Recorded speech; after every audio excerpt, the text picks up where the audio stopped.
લક્ષ્ય ન્યૂઝ, એક નજર, એક લક્ષ્ય. નમસ્કાર દર્શક મિત્રો, લક્ષ્ય ન્યૂઝ ચેનલમાં હું મેઘા અગ્રવાલ આપનું હાર્દિક સ્વાગત કરું છું. આપ જોઈ રહ્યા છો લક્ષ્ય ન્યૂઝ.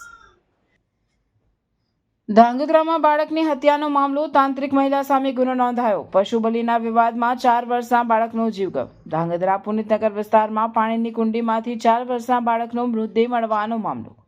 મરણ જનાર બાળકના મોત બાદ 15 દિવસથી કબ્રસ્તાનમાંથી મૃતદેહ બહાર કાઢી પોસ્ટમોર્ટમ કરાવતા હત્યા થયાનું સાબિત થયું.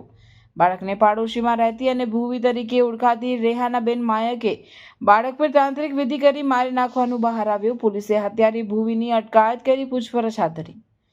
ધાંગધ્રા શહેરમાં એક ચોંકાવનારી ઘટના સામે આવે છે, જ્યાં 4 વર્ષના બાળક કાર્તિકનું રહસ્યમય મોત થયું છે. આ મામલે પોલીસે એક તાંત્રિક મહિલા રેહાનાબેન રફીકભાઈ માયક વિરુદ્ધ હત્યા અને કાળા જાદુ સહિતની કલમો હેઠળ ગુનો નોંધી ધરપકડ કરી છે. ફારૂકભાઈ બળદેવભાઈ એચવાડિયાની પરિવારમાં 4 દીકરીઓ હતી. તેમની પત્ની પુત્રની ઈચ્છા રાખતા હતા. દરમિયાન પાડોશમાં રહેતા રેહાનાબેન માયકે, જેઓ પોતાને માતાજીના ભુવા ગણાવતા હતા, તેમણે પુત્ર પ્રાપ્તિ માટે બાધા આપી હતી.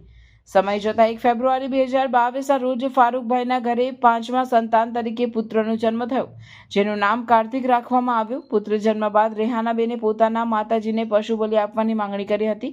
જો કે કાર્તિકની માતાએ પશુ બલિ આપવાનો ઇનકાર કરતા બંને વચ્ચે વિવાદ થયો હતો.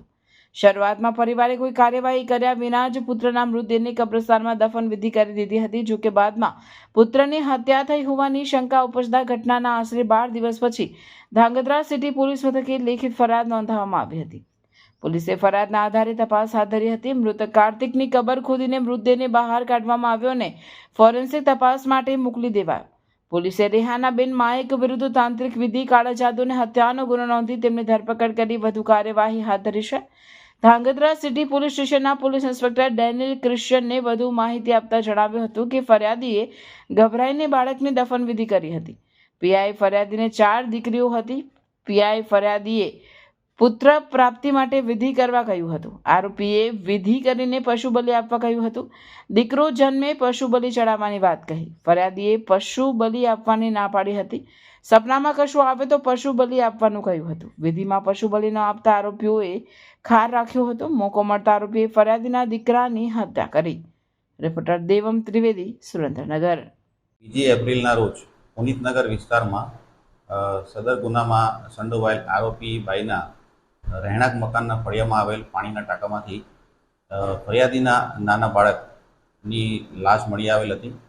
ત્યારબાદ ફરિયાદી ગભરાઈ જતા તે લોકોએ તેની દફનવિધિ કરેલ હતી અને ગઈકાલે પોલીસ પાસે આવતા પોલીસે એ લાશનો કબજો મેળવેલ છે અને પછી એનું પીએમ કરવામાં આવેલ છે અને ત્યારબાદ ધોરણસરની ફરિયાદ દાખલ કરવામાં આવે છે, જેમાં બીએનએસ કલમ 103(1) અને બ્લેક મેજિક એક્ટ કલમ 3(3) મુજબ ગુનો દાખલ કરવામાં આવેલ છે અને જે આરોપી બાઈ છે તેની ધોરણસર અટકાયત કરવામાં આવેલી છે અને હાલની તપાસ તજવીજ ચાલુ છે, જેમાં રજૂ કરીને રિમાન્ડ મેળવવા ઉપર તપાસ ચાલુ છે.